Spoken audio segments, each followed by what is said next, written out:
दोस्तों, आज मैं आपके साथ एक अपनी ऑब्जर्वेशन शेयर करना चाहता हूँ। मुझे लगभग अब 15-16 साल हो गए हैं अपना एक डिजिटल मार्केटिंग एजेंसी चलाते हुए। मैं काफ़ी सारे बिजनेसमैन, एंटरप्रेन्योर्स, एजुकेशनलिस्ट इन सब से मिला हूँ जो अपना अपना बिजनेस रन कर रहे हैं। अगर आज की तारीख में कोई एक कंपनी एक ठीक ठाक सा एक मैन्युफैक्चरिंग यूनिट स्टार्ट करती है, या कोई पर्सन अपना एक शोरूम ओपन करता है, या कोई स्कूल या कोई यूनिवर्सिटी ओपन करता है, तो उनको एक बहुत बड़ी हैवी इन्वेस्टमेंट लगती है। अगर कोई भी बिजनेसमैन अपना एक मैन्युफैक्चरिंग यूनिट स्टार्ट करना चाहता है तो उसको लगभग 50 लाख रुपए से लेके कुछ 5 या 6 करोड़ रुपए तक की इन्वेस्टमेंट मिनिमम लगती है। वो डिपेंड करता है कि किस तरह की वो मैन्युफैक्चरिंग यूनिट लगाना चाह रहा है।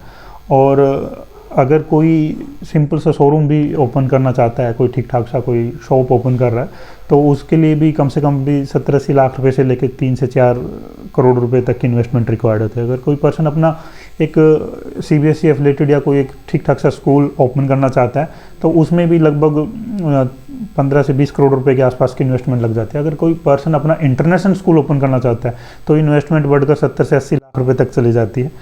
फिर अगर कोई पर्सन अपना एक यूनिवर्सिटी ओपन करना चाहता है तो उसकी इन्वेस्टमेंट लगभग 250-300 करोड़ रुपए तक के आसपास की चली जाती है।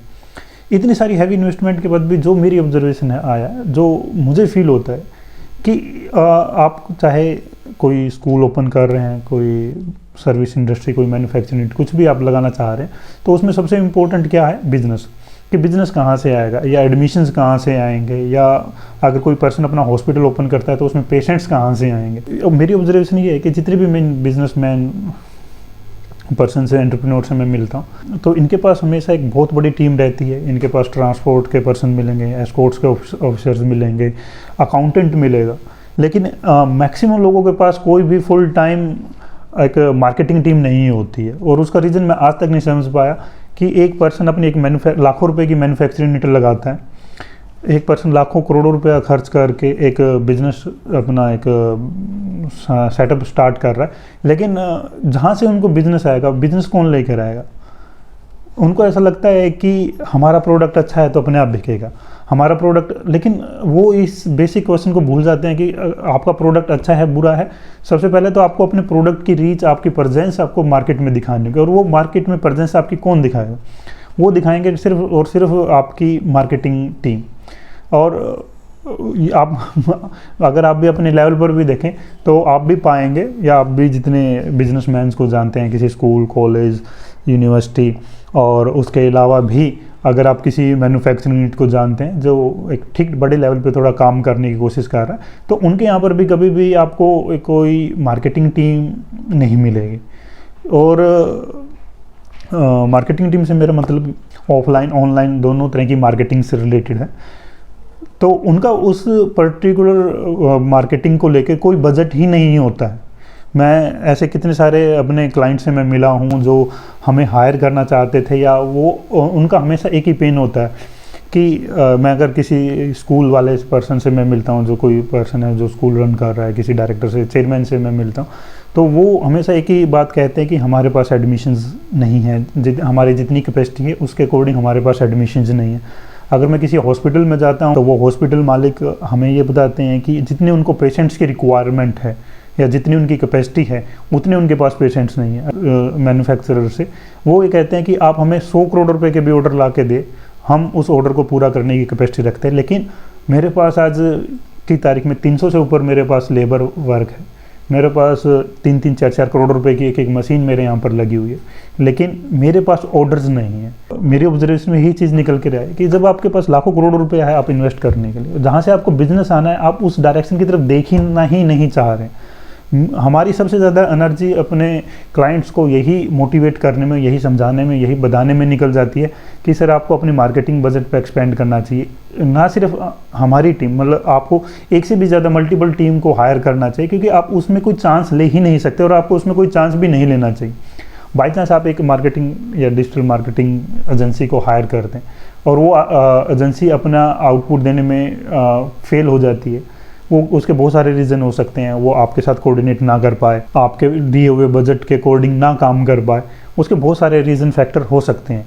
लेकिन तो एटलीस्ट आपके पास अगर मल्टीपल एजेंसियां हों अपना काम करवाने के लिए, तो कोई ना कोई एजेंसी ज़रूर आपको आउटपुट दे देगी जो आपके विज़न को मैच कर पाएगी और आपको आपके डिजायर्ड बजट्स के अंदर बजट्स निकाल देगा। अगर आपके पास ऑब्वियस है कि ऑर्डर ज़्यादा आएंगे, आप अज्यूम कीजिए आपने डिजिटल मार्केटिंग पर 1 लाख रुपए एक महीना में खर्च किया और आपको 1 लाख रुपए का ही उनसे बिजनेस मिल गया। वो बजट आपका किसी भी फॉर्मेट में हो सकता है। आप उसके लिए जस्ट लाइक कि कोई लिस्टिंग वेबसाइट्स है, जस्ट लाइक कि अगर मैं एजुकेशन में बात करूँ तो शिक्षा.com है, स्कूलवाइजर है, और भी बहुत तरह की वेबसाइट्स हैं। और कॉलेज देखो, कॉलेज दुनिया इंजीनियरिंग कॉलेजेस के लिए हैं। आपने उनमें सब में कुछ पैसा खर्च किया और आपको उस तरीके का डिजायर्ड रिजल्ट मिला। मान लीजिए आपने 1 लाख रुपए खर्च किया और आपको 1 लाख का ही कुछ आउटपुट मिल गया या 80-90 हज़ार रुपये का कोई आउटपुट मिला। ऐसा तो मुझे नहीं लगता कि कभी होगा कि आपने 1 लाख रुपये स्पेंड किया और आपको एक भी लीड या आपकी ब्रांडिंग की प्रेजेंस नहीं मिली।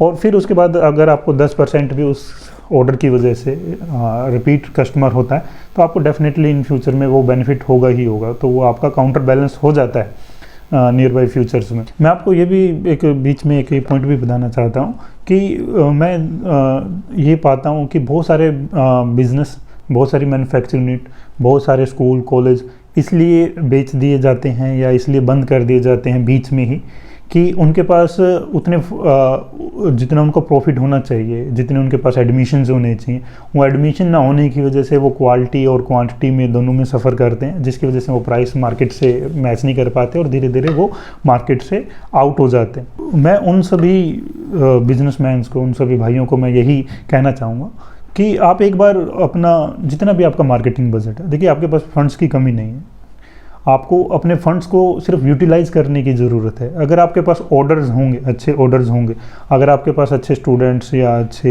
एडमिशन्स होंगे, पेशेंट्स के या वटर जो भी है आपका, तो आपको डेफिनेट है कि एक अच्छा पैसा आप फ्यूचर में उन पर खर्च कर पाएंगे, आप एक अच्छी सर्विसेज भी दे पाएंगे अगर आपके पास ऑर्डर्स हैं। और ये ऑर्डर सिर्फ आपको आपकी मार्केटिंग एजेंसी ही दिलाएगी। आप एक ना सिर्फ एक बल्कि मिनिमम एक मार्केटिंग एजेंसी को तो डेफिनेटली हायर करें, साथ के साथ उसके अलावा और जो दूसरे रिसोर्सेज हैं, जस्ट लाइक कि अगर मैं मैन्युफैक्चरिंग या ट्रेडिंग इंडस्ट्री में बात करूं तो इंडिया मार्ट मुझे सबसे बेस्ट लगता है। अगर मैं सर्विस इंडस्ट्री की बात करूं तो मुझे जस्ट डायल सबसे बेस्ट लगता है।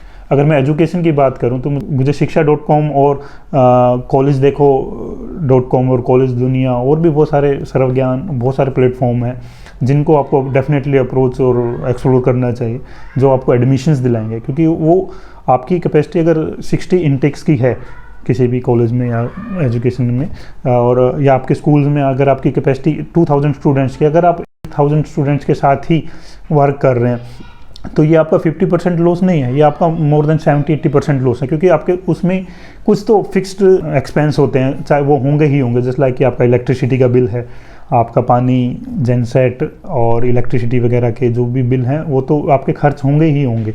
अगर उसमें 1000 स्टूडेंट्स एक्स्ट्रा हो जाते हैं तो वो जो एक्सपेंस है वो वही रहेगा। और कुछ अगर एक क्लास में 20 स्टूडेंट्स हैं या एक क्लास में 25 स्टूडेंट्स हैं तो आपका कोई एक्सपेंस नहीं बढ़ रहा है, ठीक है। तो वो एक सिंपल सी सोचने मैथमेटिक्स की कैलकुलेशंस है।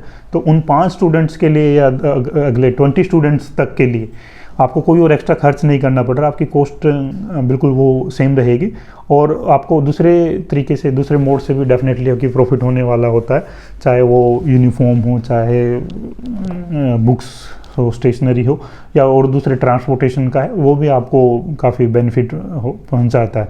तो मेरा रेकमेंडेशन आपके लिए यही है कि अगर आप कोई भी बिजनेस रन करते हैं, आप अपने बिजनेस के लिए जो सबसे सूटेबल मार्केटिंग प्लान है, आप उनसे डिस्कस करने के लिए सिर्फ मेरे इस दिए गए नंबर पे सिर्फ हाई का मैसेज छोड़ें। मेरी टीम डेफिनेटली आपको मिनिमम समय में आपको कनेक्ट करेगी और आपके बिज़नेस के लिए एक बहुत अच्छा प्रपोजल बताएगी। कोई भी बिज़नेस बंद करने से पहले एक लास्ट ट्राई मेरे कहने पर ज़रूर कीजिएगा और मैं पूरी कोशिश करूँगा कि चाहे मुझे अपने एंड पे बहुत ज़्यादा प्रॉफिट ना मिले या मिनिमम प्रॉफिट पे या मिनिमम उस पर मैं आपके लिए काम करने के लिए तैयार हूँ। आप एक बार हमें मौका दीजिए अपने बिज़नेस को समझने के लिए, तो आप मुझे दिए गए स्क्रीन पे कनेक्ट करें और डेफिनेटली हम एक अच्छा बिज़नेस जनरेट करेंगे। Thank you.